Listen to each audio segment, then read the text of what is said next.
Les précipitations excessives du mois de juin et qui se sont poursuivies en juillet et même en août et qui ont très largement perturbé cette moisson qui s'annonçait comme étant magnifique. On a collectivement cet enjeu de préserver des qualités. On a les outils qui sont là pour accompagner tout ça en termes de triage, en termes de séchage.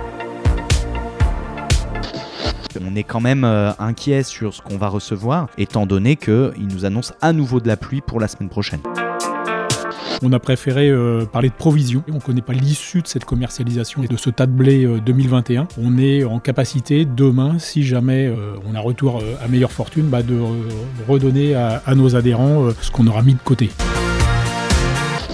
Un plan d'aide pour les éleveurs ruminants, donc sur l'aliment composé. L'extrême volatilité des marchés des matières premières expose les éleveurs. Une décision a été prise la semaine dernière au niveau de la coopérative pour accompagner les éleveurs de porcs, de pondeuses et de volailles chères pour limiter cet effet ciseau sur le prix de l'aliment composé. La demande aujourd'hui de nos clients sur l'huile d'acide hyaluronique est croissante d'année en année. Notre leitmotiv reste le revenu de nos adhérents et durablement. On a un renouveau génétique qui arrive dès les semis prochains. On a récolté des sorgho aux alentours de 28 à 32 d'humidité, ça c'est l'écart type à peu près récolté. Ravi de cette nouvelle signature, 5 ans, on commence à bien se connaître et l'aventure n'est bien évidemment pas terminée parce que les éleveurs, il faut les accompagner sur le long terme.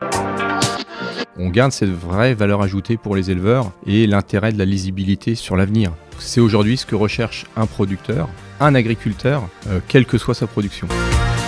Ça a vraiment du sens, sur un produit comme la baguette particulièrement, de se dire que ça vient de notre territoire et que du producteur, transformateur, minotier et distributeur, on est tous acteurs de ce territoire. Et donc on a tous intérêt à maintenir de la valeur et à la laisser dans le territoire. Bonjour à toutes et tous, ravi de vous retrouver.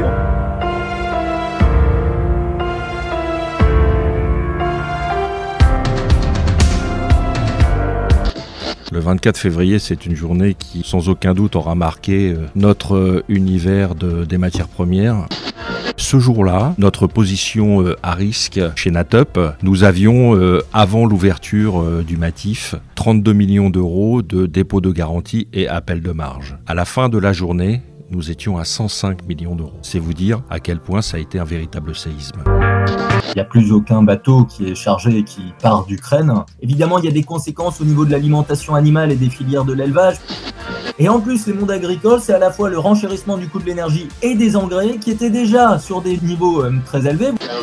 Depuis 2 semaines, il y a eu beaucoup de négociations avec la Russie pour mettre en place des corridors. Et donc, le cours du blé a perdu, par exemple, l'équivalent de 50 € de la tonne sur la semaine dernière.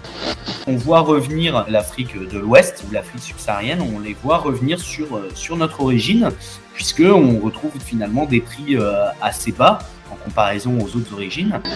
On n'a jamais connu des marchés avec de telles volatilités. Lorsqu'on est en capacité, grâce à nos expertises, d'aller chercher ces mouvements haussiers bien sûr de marché, tout cela est au profit de notre module phare d'achat de céréales qui non seulement a démontré encore cette année toute sa performance, mais sécurise aussi les agriculteurs pour les désexposer de ces aléas de marché parfaitement imprévus. Tous les ans, ce qu'attendent nos duotistes, c'est de faire mieux que le marché, de faire mieux que la moyenne des prix fermes. Le cap duo pour cette campagne 2021 sera de plus de 20 €, supérieur à cet indicateur de campagne, et on viendra là-dessus ajouter différentes primes pour nos contrats filières, qu'ils soient Eco 2, Label Rouge, Multiplication, on en passe. Et là où c'est plus flagrant, c'est le colza. On a un cap duo 00 à 580 €, donc qui fait 50 € de mieux que l'indicateur de campagne, et c'est 640 pour une filière qui nous tient très à cœur, qui est les russiques. Et là-dessus, il faudra également rajouter des primes GES, c'était la nouveauté de l'année, et on a plusieurs centaines d'adhérents qui en profiteront, et donc qui viendra améliorer cet atterrissage déjà particulièrement attractif. 350 adhérents à date qui sont primables aujourd'hui avec une prime moyenne de 21 €. Pour la récolte 2022, ils vont pouvoir bénéficier de la prime Eco 2 sur le blé, l'orge, le colza alimentaire, ainsi que sur les pommes de terre avec l'UNAR. Virtual a 1 an. Virtual, c'est le contrat d'accompagnement de la coopérative sur les sujets économiques, techniques, environnementaux. Plus de 800 agriculteurs qui ont téléchargé l'appli Easy Agro. Au sein de cette appli, c'est quasiment 1500 observations qui ont été faites au champ par nos technicos. C'est la mise en place d'un OAD phyto, Avisio et Mileos pour les pommes de terre. C'est 34 000 hectares qui sont couverts par ces outils d'aide à la décision pour réduire les intrants. C'est une ambition extrêmement forte. On avait aussi fait la promesse qu'on accompagnerait nos technicos vers cette transition agro-environnementale en les certifiant avec la Confédération des grandes écoles Unilassal. On a une situation de moisson précoce, voire très précoce. Le territoire est large, mais globalement, ce qu'on retient de nos échanges, c'est on signerait pour une moisson comme celle-ci tous les ans. Ce qu'on retient également, c'est qu'une moisson plutôt favorable en termes de rendement. Et puis, il y a effectivement, dans un certain nombre de cas, un facteur un peu limitant qui est la protéine.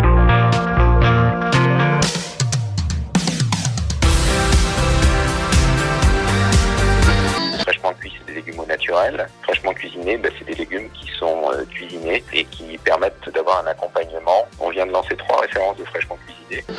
On vient ajouter pour les hypermarchés 2 grands formats pour la pomme de terre et la lentille.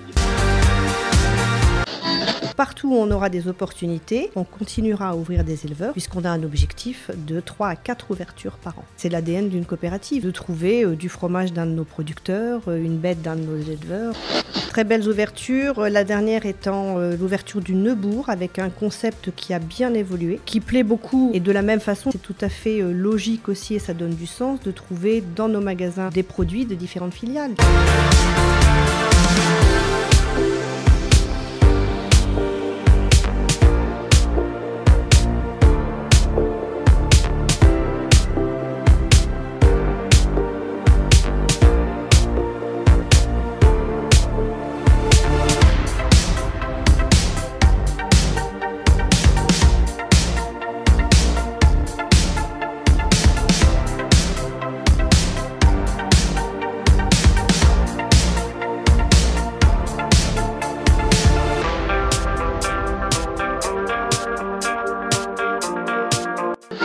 C'est la première filature mouillée de France qui réémerge après des décennies et des décennies d'inexistence. Et là, mesdames et messieurs, on est en train de vivre quelque chose d'assez incroyable.